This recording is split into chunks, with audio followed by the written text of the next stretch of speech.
When receiving critical feedback, it's really important that you take ownership of your own psychological safety. This entails developing your emotional agility, the ability to emotionally navigate through that discomfort of receiving this critical feedback. So, over the next few minutes, I'm going to be sharing with you a practical way that you can start developing this emotional agility, and I'll also provide you with a practical exercise to do so. Now, developing emotional agility requires that you allow the discomfort when receiving critical feedback to flow through you. You do your best not to avoid it.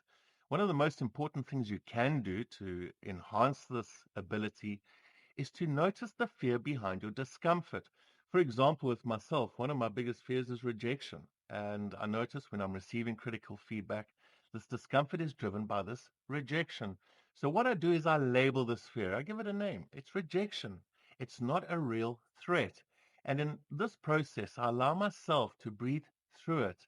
And this keeps my mind open. Now, there are many other fears that could be driving this discomfort. It could be that feeling of inadequacy, maybe that feeling of being controlled, or maybe we feel a sense of failure. Whatever the case may be, labeling the emotion is a vital part in terms of developing this emotional agility. So why is this important? Well, when we are more agile in terms of labeling our fears without feeling shame and allowing ourselves to feel this discomfort, we reduce the risk of going into what is called the amygdala hijack. This is a term coined by Daniel Goleman, the father of EQ. And when we go into the space, we literally go offline from our higher capacity to think and communicate openly. Instead, we go into our old habits of fight, flight, freeze, where we defend ourselves. We refuse to listen, which undermines the entire process of receiving this critical feedback. So let's see how you can start developing your emotional agility working with this practical exercise. In this exercise, I want you to reflect on your past feedback experiences, either personally or professionally, where you felt you were triggered. Ask yourself these following questions and write the answers down as they come to you without judging yourself for your reactions or your emotions.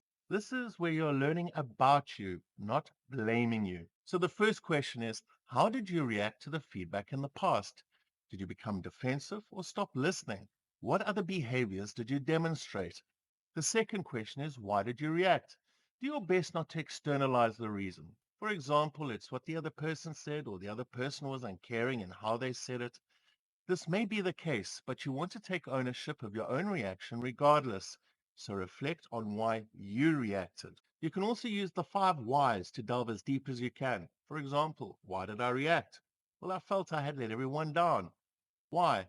I felt inadequate compared to others who seemed to know more than me. Why? I don't think I have what it takes for this job. Why? I feel I need to be perfect.